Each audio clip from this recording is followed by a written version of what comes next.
Hello, everyone. I'm Travis, and this is Frantic Purpose 2025. Welcome to the new year. Happy New Year. I hope you're doing great. Last year, let's leave it behind us. Who cares? This year is what we are blessed with. We're alive if you're listening to this. And welcome. I'm happy to be here. I am optimistic about this year. I dropped off the map last year, podcast wise. Luckily, I have no sponsors or ambition to become a famous podcast. Cool, Travis. Even though you could find me on Spotify. And I do like just processing my thoughts this way, and hopefully it's interesting to someone. I know that I have a few listeners, being my mother-in-law and my wife, which is great. Hello, Kathy. And hello, Amanda. Here we are. So I'm going to leave last year behind me. I understand and I grew from everything. I feel like overall I was challenged, and through the help of God, which I totally believe in, and I 100% pray, and I 100% owe all my successes to that piece of my life to God. I'm thankful, and that's it. So what's new? Well, ChatGPT took over the world. It's everywhere and beyond what I've been saying and beyond my recommendations. We have created a common threat platform. So if anyone is talented enough to exploit the ChatGPT Foundation, they will be able to attack everything simultaneously, because companies wanted to make a lot of money. And in order to do that, customers were, did I say customers? Businesses want to make a lot of money, and the way that was happening is that users and customers wanted ChatGPT in everything, in your banking, in your social media, in your email, in your whatever you use. It is there. In your toaster. That is a joke. It is not in your toaster. So not yet. Beyond that, we had a lot of weird things happen, like aliens in the ocean, and like the drones over New Jersey, and all this interesting stuff happened last year. And at the back end of last year, Google announced their quantum chip, which will change everything fundamentally. If you marry the quantum chip with AI, which of course we'll do, why not? We're humans. We do everything regardless of anything. We're like, hey, well, what could go wrong? Plenty. But so this chip, just to summarize, if you don't know, go ahead and Google it.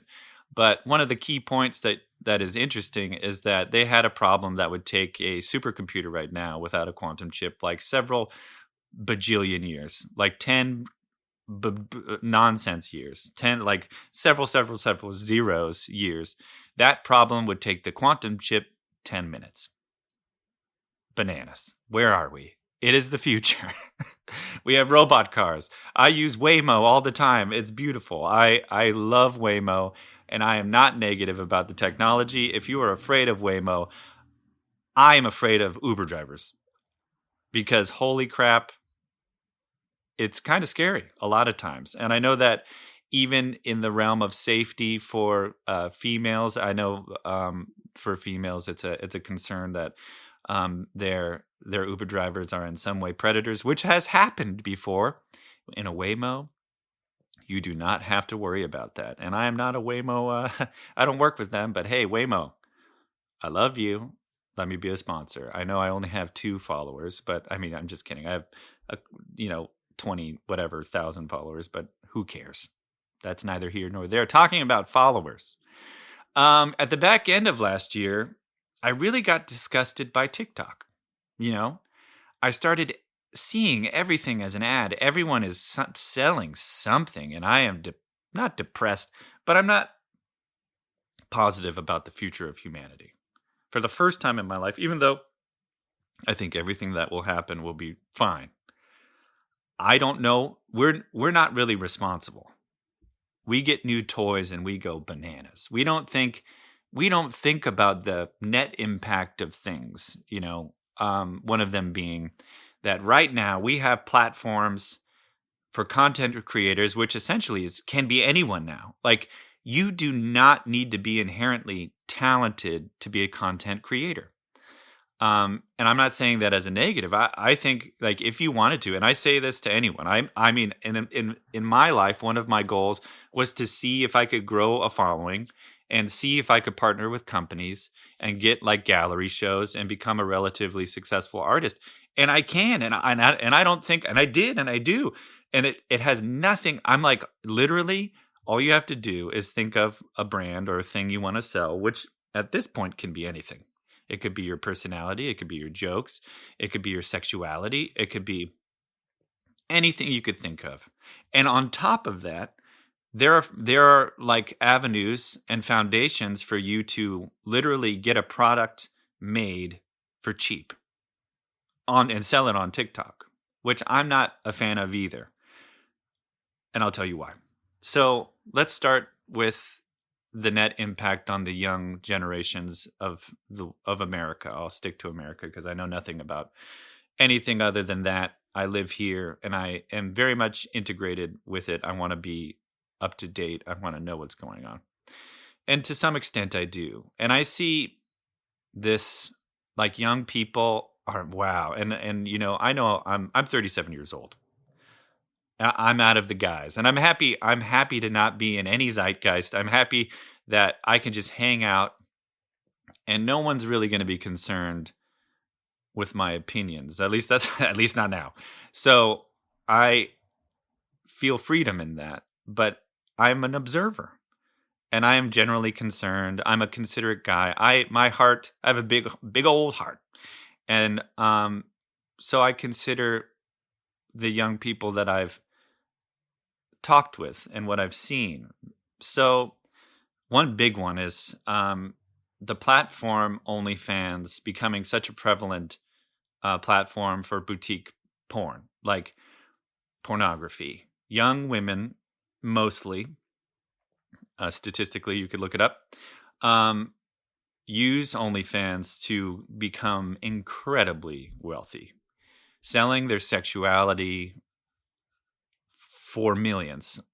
And if you're like, whatever, Travis, is it really that prevalent? Yes, it is. In 2017, 2018, I had a podcast called Memory Meat, meaning your brain. And I talked about the beginning of it. I was right there. And from then to now, there was this funny moment in time where OnlyFans was going to ban pornography. The CEO was like, no way, this is not what I wanted. And then they realized like 90% of their business is based on porn. So they're like, never mind. It's fine. And cool. Right on. Good for you. They're making a lot. And last year, one of the top earners for OnlyFans boutique porn, I am not someone who is even tempted to go be a part of this society, but Sophie Rain made $42 million. And this is like a 20-year-old virgin, is what she's saying. So I think there's a lot of thirsty people in the world. There's a lot of people that really want to feel close to good-looking, sexualized females. And I feel like that's a tale as old as time, you know? It's always been something that's been offered up, but never at this scale. And I see young women, even just like walking around. Like I've met the sister of someone, and they have Botox and they've had work done, and they're early 20s. And I get it. I understand that this is the platform that we're making for our young people and mostly it'll affect young females, because when confronted with the possibility of like selling your sexuality online and making $42 million in 1 year, I understand. Hey, if I was a young 20, if I was coming up and I'm like in my formative years and I see that, and I could promise myself I'll just do it for a year and see how much I can make. And then if I made even 100,000 a month, no way I don't stop, you know. And it is my opinion, even though it is that everyone's right, I think it's their right to do. I don't think that it's going to support a healthy mental wellness. Not that I'll ever know. That's just my opinion. I just, I'm on the opposite end. I think sexuality is incredibly important and personal and private. I'm not one of these people that needs to go and go out there and conquest and whatever. I've always been like, I want to find my number one, and that's going to be the person that I am sexual with forever. And I know that's traditional and boring, but I protect that part of me because I feel like when it becomes, when you have several, when your sexual experience is sold, how could it not make sexuality unspecial? It becomes a product. But hey, we'll see together. You know, I have 3 young nieces that are going to be their Gen Alpha, and they will grow up in this new world. And they're probably going to be led to be some type of content creator, mostly because they're growing up in a family full of creative people. Before content creation is like a thing, my family, me and my brothers, back when it made no sense, back when you film someone, they wouldn't they'd be like, what are you even doing? They didn't even understand like why anyone would want to do it. But we made short films when we were very small, before YouTube. You know, we just wanted to do it. We made these silly videos, and then all of a sudden the internet, then all of a sudden YouTube, and of course we made content on YouTube, and that's fun. It was never in an effort other than to just show people, hey, this is some fun stuff we made. And it went nowhere. Of course, I mean, like, there's some fun details. Like, one of my videos was just randomly, I made a video for Schwenhard's pastries. And then the president of Schwenhard's contacted me to thank me, and then sent me a bunch of free Schwenhard's and also Bibles, which is interesting.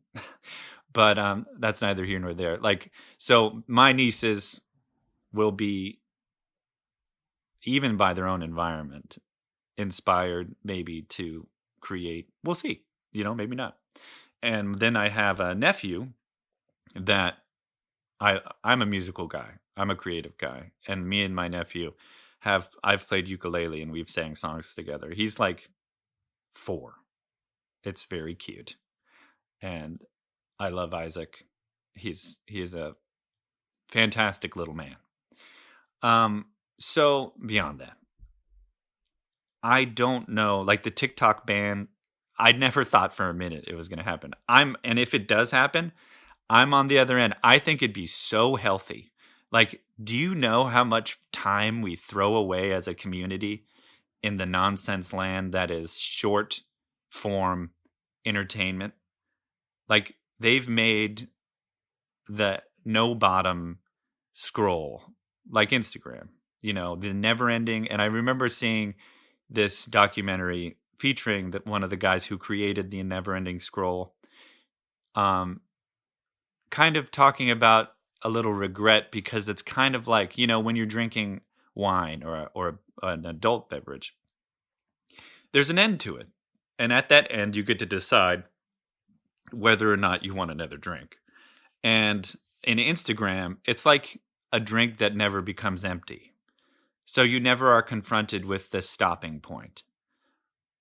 And that's wild. And I don't know if people, I can guess that the average person really doesn't spend a lot of time regulating what they do. I understand that most people want to kind of relax, disengage from the real world, and scroll, be little scrolly polies. And there's a Scottish word for waking up and staying in bed and scrolling. It's called herkle-durkle. So they want a herkle-durkle. And it is an incredibly warm and safe cocoon. You're not generally doing anything productive. However, that's not really a concern as you're herkle-durkling or scrolly-polying or whatever you want. And in my life, I think about time a lot. And it kind of, because I ponder about time and I'm very deliberate about the time I spend, like, we're born into this world with a bank of time. And it's not a bank that we can access or know the amount of ever. and we use it every day. But I think most people use it thinking like, of course, my bank of time is endless. Like I will die like far from now in my 80s or 90s, and that's a millennia from now. And for me, my mentality is when I wake up the next morning, I am blessed with this day. And I can't and I won't ever get along the path of I will that this day is assumed. Because the minute I assume that I have 40 more years, I won't respect that time the way I would if I don't know if I consider that tomorrow isn't guaranteed. And that allows me to treat every day with a seriousness and my time with a seriousness. And this year, I've made a lot of rules for myself. At the back end of last year, I really succumbed to a lot of failure because of pressures from my new job, which I crushed. I'm happy with my performance, but it did weigh on me. A lot of travel. I went to 21 different places, including Hong Kong for the first time, a 14-hour and 45-minute flight. And guess what I did on that flight? I made the SFO to Hong Kong EP. I made music on that flight because I want to make every moment count. And I say that not to brag, but just to show you, like, I need to be making use of my time. And that's something I've promised myself. And also, I'm thankful for the time I have. And I love my families so much. So I don't want to put anything off. I think when you think you have like a glut of time, you could be like, I really want to do X thing, but I'll do it next year or 5 years from now, or I'll do this later. It kind of allows you to enter into a realm to put things off, assuming that you have that time, which you could never know. And I'm just on the opposite end of the spectrum. At any point in time, if someone asks, what are you up to? I want to be excited. So this year, I've really decided that TikTok is something that I don't know if I'll let myself do too often because it doesn't add to my life. There are some moments where you get some good news, like not good news, but like news that is good as far as finding out what's in the world. There's some good TikTok creators that do that. But for the most part, TikTok is a purveyor of nonsense. And I'm pro sustainability for as much as I can in a realistic way. You know, I'm not a maniac. But when I see products on TikTok being created and being produced for a cheap amount and being made of plastic, and thinking of products that back in the day, products were made to sustain and last. And I think we're firmly in a realm of products that are being made for money, and thought about sustainability isn't really present in the market.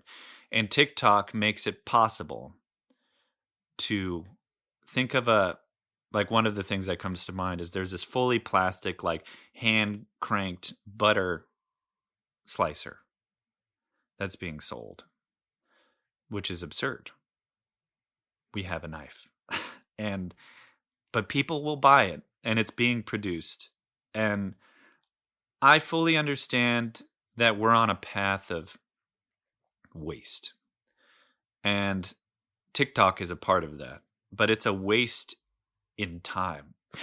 And it will cause people to wonder where the time goes. Because when you enter TikTok, you enter a void of time. Time will slip away. It's kind of like being a gambling addict. You look at your savings and you can be like, I have plenty of money. I'll just gamble. And then as you're gambling, the desire to win is something you chase, and you use more of your resources. And by the end of your gambling run, your prior pile of money may be a puddle of money. And with TikTok, it puts a hole in your time bank. you lose your life. It steals your life. And there are people that on TikTok that like promote their sustainability brands and promote these things. But TikTok overall, in my mind, even though it's a platform for people to make money and to put themselves up front and to make a career, which, go for it. It's available. I'm a part of that, like in my own. I'm a hypocrite talking about this. Not that I make money from TikTok. I don't. I I do not think it's healthy for most people. And I think this next generation will have an opportunity to reject it, but I don't think they will. We'll see. I hope I'm wrong. Um, so I guess in your life, if you're not a content creator, if you're just a viewer, consider that this world we're being drawn into a lot of time suck. If it's not TikTok, it's streaming. And if it's not streaming, it's drinking.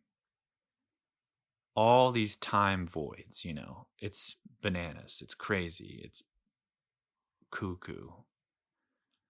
And then at the same time, people wonder where the time go. I know where it goes. I think you know where it goes too.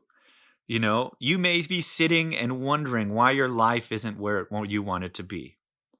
Or you could be completely lost. And this, maybe what I'm saying makes you angry. And that's because you're integrated. Thinking that you're making a wrong choice with your time can be uncomfortable. But maybe you are. And if you have any ambition and want to improve your life, I'm not sure it's TikTok. I'm not sure it's streaming. But, it is your life. And as long as you live it with an intention, and if you choose to do the TikTok thing, that's up to you. I will not judge you. I'm on the side of like aggressively and honestly living your life. But yeah, it's wild. I don't think the brandification of everything is the answer. And I see a sickness growing in the human population. Because at the same time, we're wondering why we're so disjointed. Like, a lot of people have asked and wonder why. They'll be like, we elected a felon as a president. And for me, I'm like, yeah, but we did as a unit. Like, it should say something. Don't get distracted by these weird data points, but let it change. Maybe something needs to be corrected. If you're not happy with the presidential election, consider that it happened and that it was it wasn't even close. And that says something about America. Maybe we're too busy focusing on ourselves, brandifying ourselves, trying to make ourselves into celebrity, and then making a platform for this. Like, there are like conventions, TikTokers and everything, content creators are becoming famous for whatever, and then rising above the normal echelon of Americans, because I think most people aren't content creators statistically. Like, it's just wild. I don't know if I'm making sense. But it'll be crazy to see how my nieces and nephew grow up. And if I successfully have children, I will make sure that they know where the enemies lie.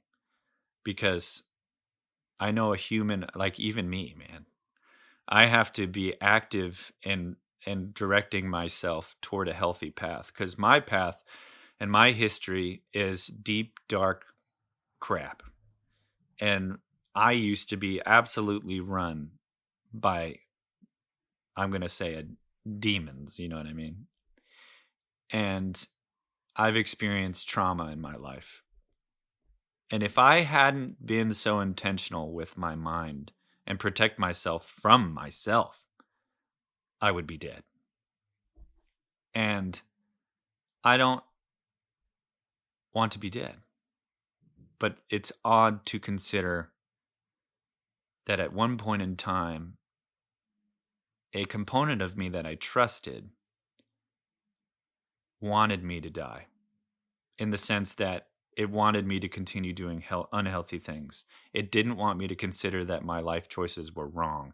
It didn't want me to see its ultimate goal, which was for me to implode and believe I had no value at all, that I was something akin to a hammer or a tool, something to be used and thrown away, and that there was no value to my life, period.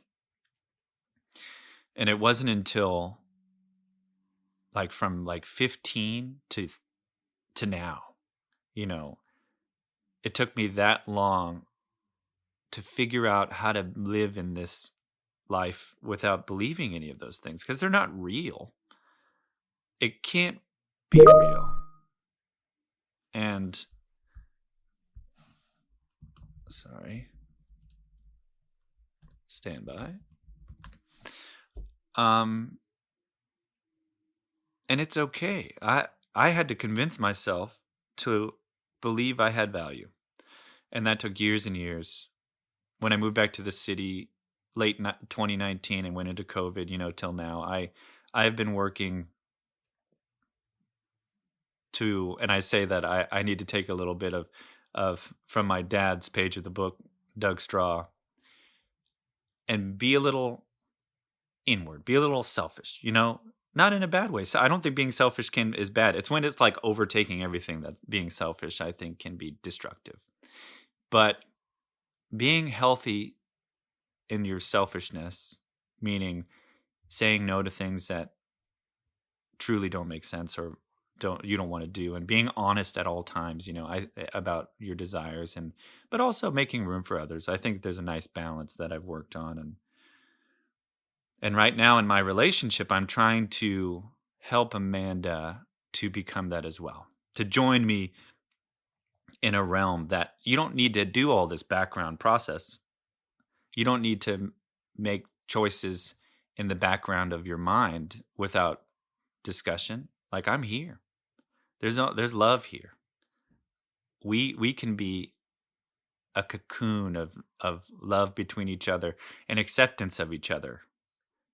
And we are both kind of from a history of believing we are worth nothing. And I want to get Amanda to that spot where she understands that she's worth everything and deserving of love and deserving of God's love, and all that dope, cool stuff. I am not perfect by any means. And my success and in this whole weird, mental, crazy part of my life is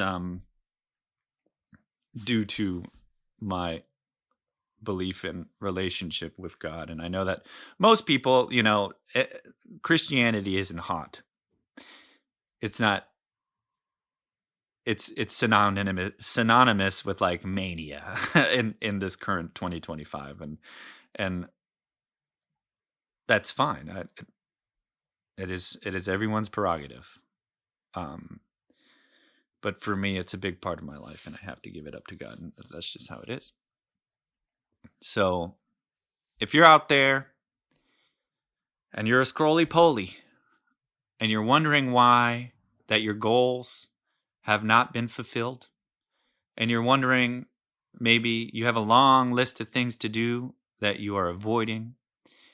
Maybe you're avoiding your partner. Maybe you're avoiding. I think that the phone and the social media, it serves as a distractor from all things, because it's difficult. Life can be difficult, and real honesty is absolutely terrifying to some people, and that can be avoided through scrolly-poly.